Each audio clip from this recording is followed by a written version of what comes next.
الله مخلصا له الدين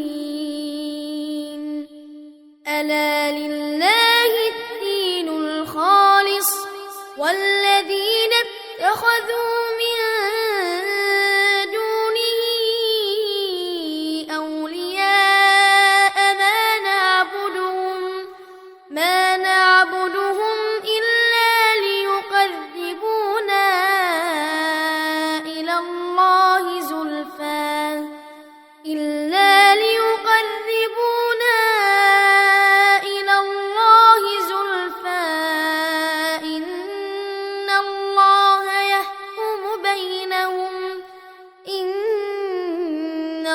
الله يحكم بينهم فيما هم فيه يختلفون إن الله لا يهدي من هو كاذب كذاب لو أراد الله أن يتخذ ولدا لاصطفى مما يخلق ما يشاء سبحانه هو الله الواحد القهار خلق السماوات والأرض بالحق يكور الليل على النهار ويكور النهار على الليل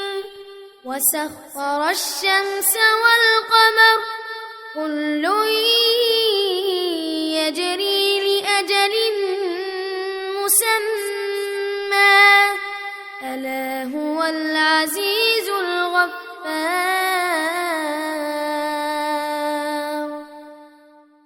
خلقكم من نفس واحدة ثم جعل منها زوجها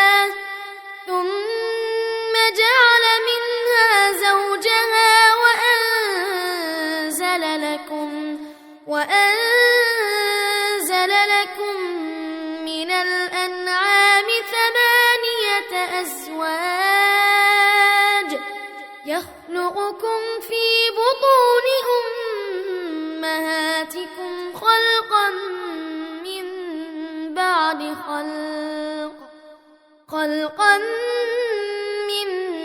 بعد خلق في ظلمات 3 ذلكم الله ربكم له الملك لا إله إلا هو فأنى تصرفون إن تكفروا فإن الله غني عنكم ولا يرضى لعباده الكفر وإن تشكروا يرضه لكم ولا تزر وازرة وزر أخرى ثم إلى ربكم مرجعكم فينبئكم بما كنتم تعملون إنه عليم بذات الصدور وإذا مس الإنسان ضر دعا ربه منيبا إليه ثم إذا خوله نعمة منه نسي ما كان يدعو إليه من قبل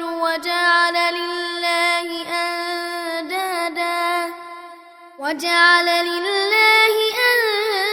أندادا ليضل عن سبيله قل تمتع بكفرك قليلا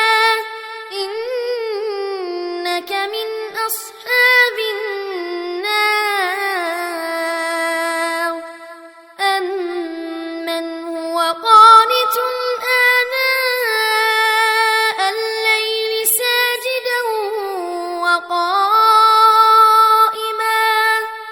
ساجدا وقائما يحذر الآخرة ويرجو رحمة ربه قل هل يستوي الذين يعلمون والذين لا يعلمون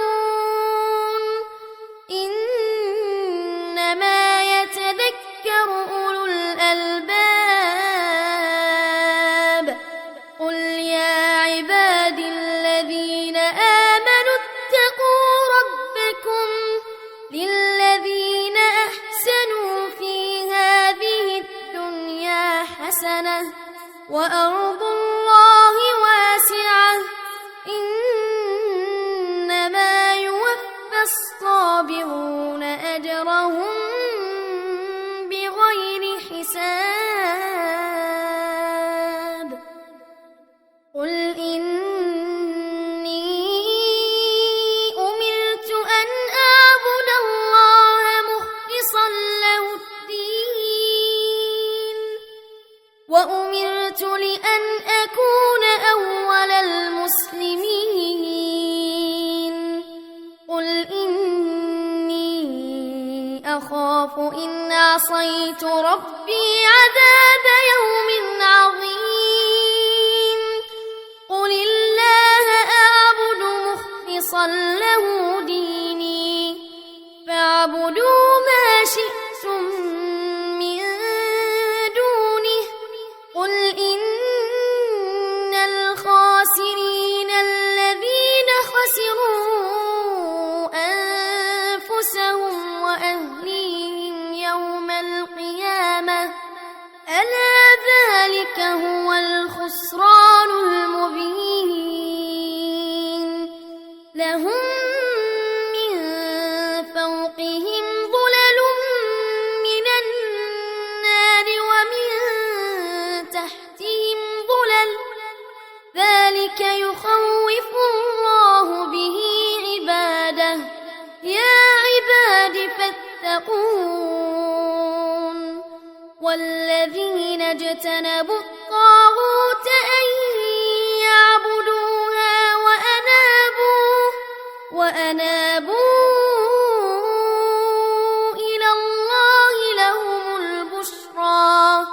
فبشر عباد الذين يستمعون القول فيتبعون أحسنه أولئك الذين هداهم الله وأولئك هم أولو الألباب أفمن حق عليه كلمة العذاب أفأنت تنقذ من في النار لكن الذين اتقوا ربهم لهم غرف من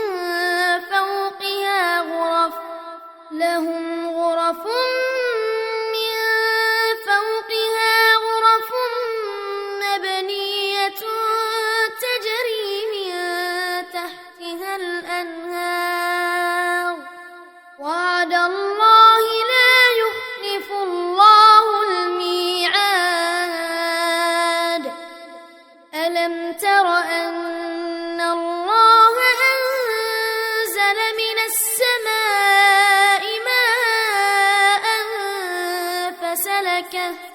فسلكه ينابيع في الأرض ثم يخرج به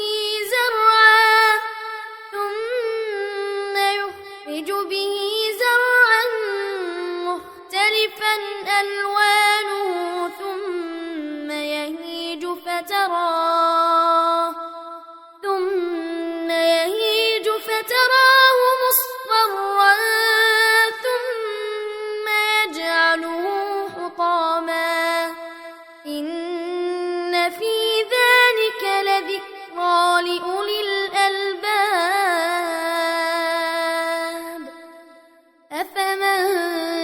شرح الله صدره للإسلام فهو على نور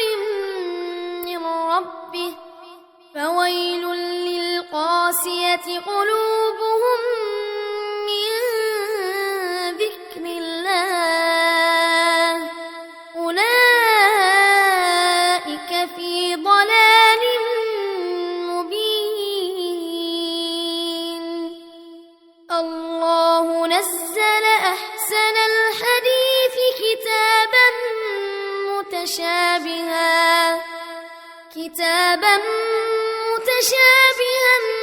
مثانية تقشعر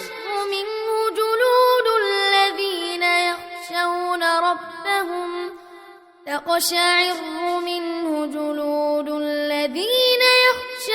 ربهم ثم تلين جلودهم وقلوبهم إلى ذكر الله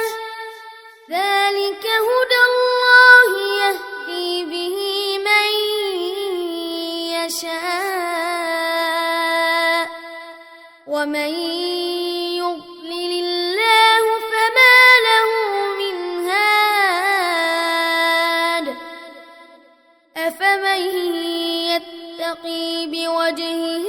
سوء العذاب يوم القيامة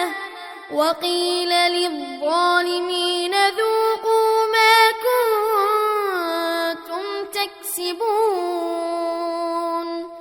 كذب الذين من قبلهم فأتاهم العذاب من حيث لا يشعرون فأذاقهم الله الخزي في الحياة الدنيا ولعذاب الآخرة أكبر لو كانوا يعلمون. ولقد ضربنا للناس في هذا القرآن من كل مثل لعلهم يتذكرون قرآنا عربيا غير ذي عوج لعلهم يتقون.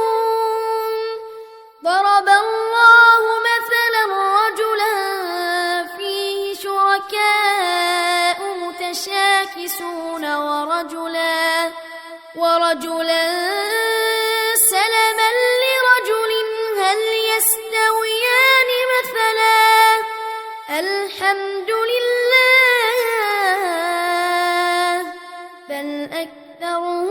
لا يعلمون. إنك ميت وإنهم ميتون ثم إنكم يوم القيامة عند ربكم تختصمون. فمن أظلم ممن كذب على الله وكذب بالصدق إذ جاءه أليس في جهنم مثوى للكافرين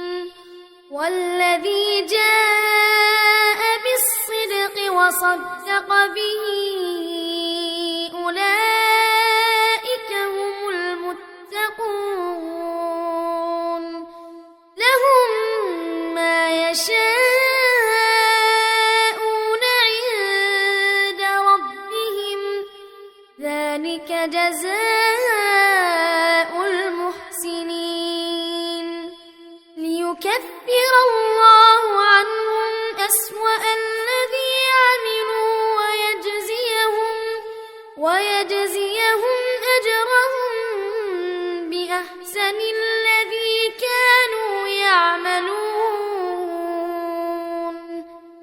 أليس الله بكاف عبده ويخوفونك بالذين من دونه ومن يضلل الله فما له من هاد ومن يهد الله فما له من مضل أليس الله بعزيز ذي انتقام ولئن سألتهم من خلق السماوات والأرض ليقولن الله قل أفرأيتم ما تدعون من دون الله إن أرادني الله بضر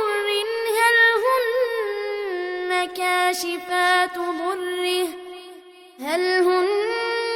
كاشفات ضره أو أرادني برحمة هل هن ممسكات رحمته قل حسبي الله عليه يتوكل المتوكلون قل يا قوم اعملوا على مكانتكم إني عامل فسوف تعلمون من يأتيه عذاب يخزيه ويحل عليه عذاب مقيم إنا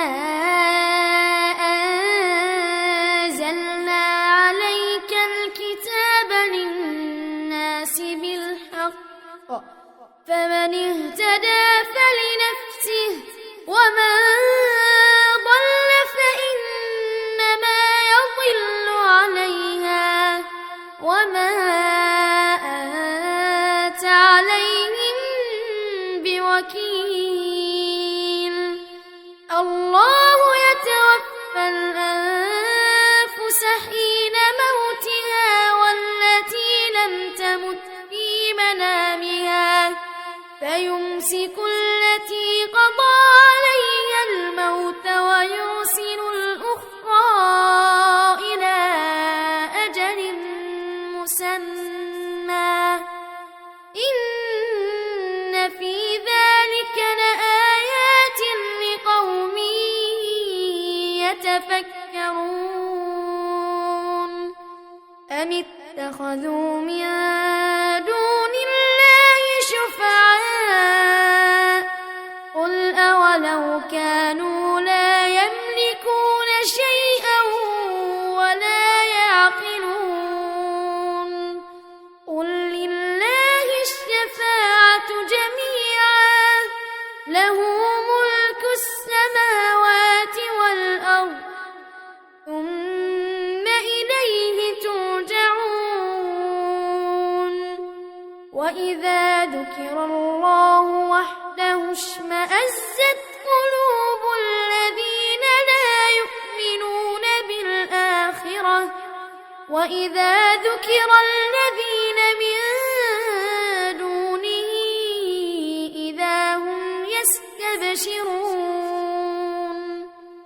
قل اللهم فاطر السماوات والأرض عالم الغيب والشهادة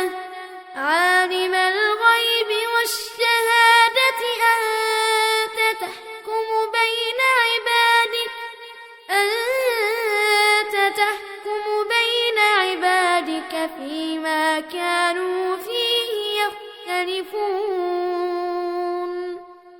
ولو أن للذين ظلموا ما في الأرض جميعا ومثله معه لافتدوا به من سوء العذاب يوم القيامة وبدا لهم من الله ما لم يكونوا يحتسبون وبدا لهم سيئات ما كسبوا وحاق بهم ما كانوا به يستهزئون فإذا مس الإنسان ضر دعانا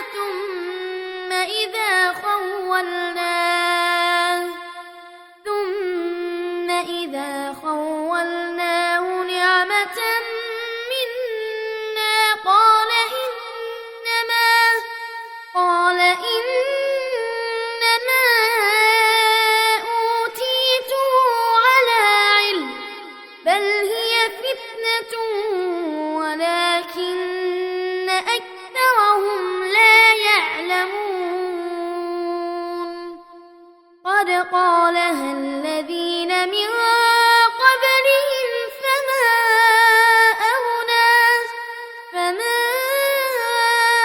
أغنى عنهم ما كانوا يكسبون فأصابهم سيئات ما كسبوا والذين ظلموا من هؤلاء سيصيبهم سيئات ما كسبوا وما هم بمعجزين أولم يعلموا أن الله يبسط الرزق لمن يشاء ويقدر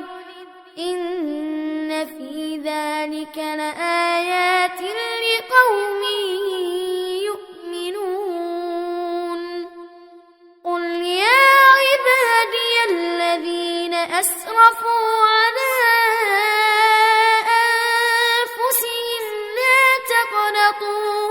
لا تقنطوا من رحمة الله إن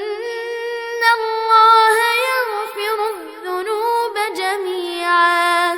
إنه هو الغفور الرحيم وأنيبوا إلى ربكم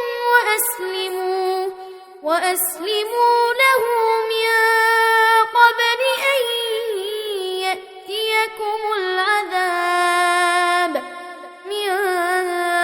قبل أن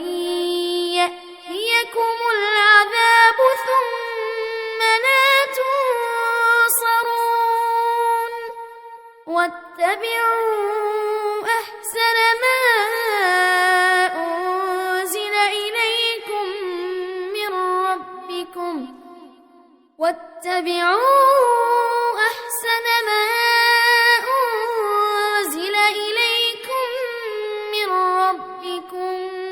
من قبل أن يأتيكم العذاب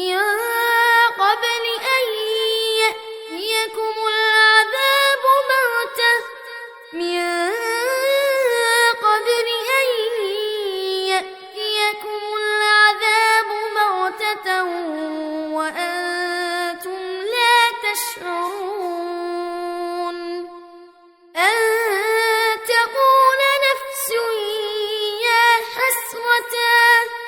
يا حسرة على ما فرطت في جنب الله وإن كنت لمن الساخرين أو تقول لو أن الله هداني لكنت من المتقين أو تقول حين ترى العذاب لو أن لي كرة فأكون من المحسنين بلى قد جاءتك آياتي فكذبت بها واستكبرت وكنت من الكافرين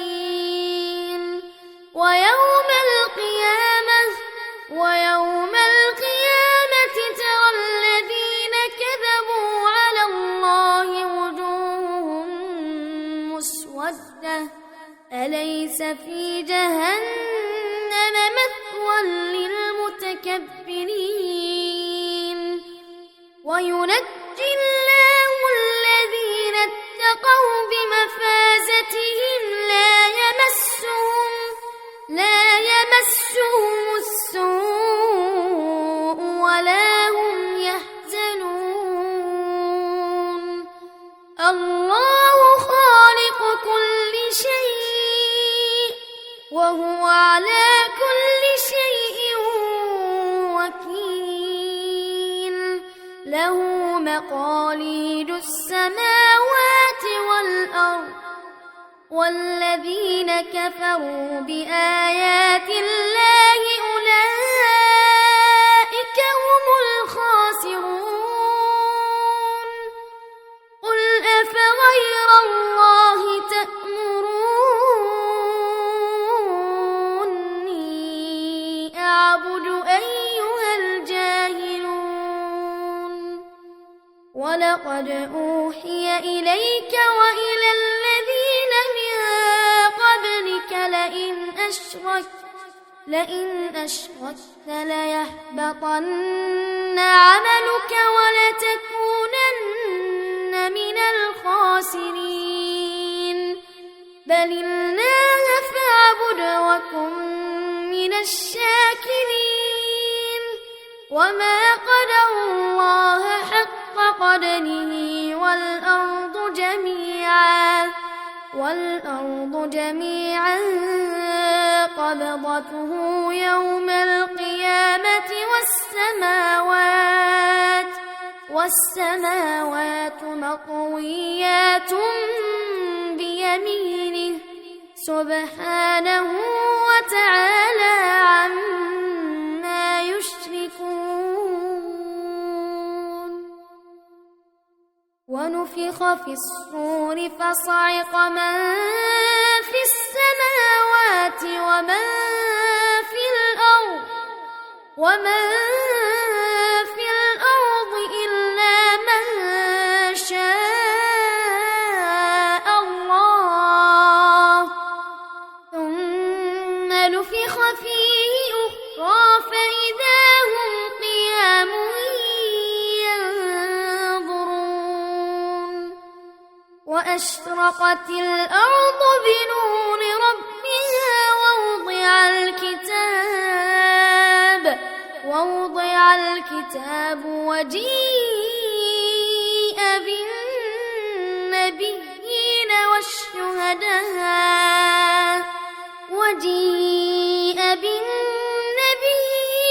والشهداء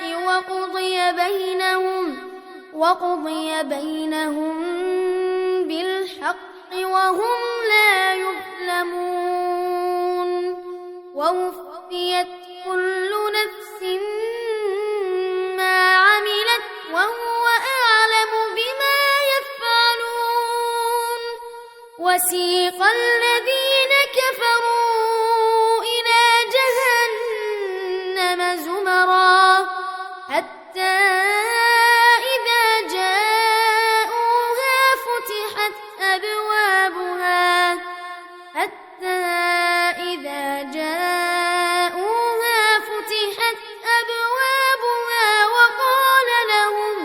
وقال لهم خزنتها ألم يأتكم رسل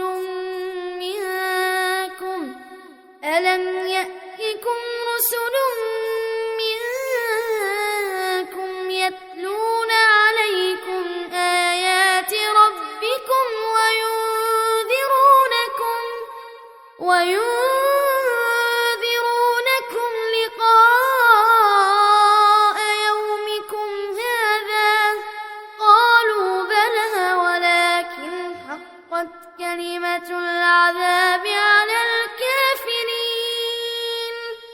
قيل ادخلوا أبواب جهنم خالدين فيها فبئس مثوى المتكبرين وسيق الذين اتقوا ربهم إلى الجنة زمرا حتى إذا جاءوها وفتحت أبوابها وقال لهم خزنتها سلام عليكم طبتم فادخلوها خالدين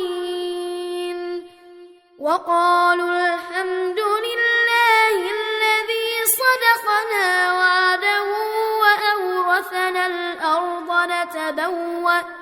وأورثنا الأرض نتبوأ من الجنة حيث نشاء فنعم أجر العاملين وترى الملائكة حافين من حول العرش يسبحون بحمد ربهم وقضي بينهم بالحق وقيل الحمد لله رب العالمين.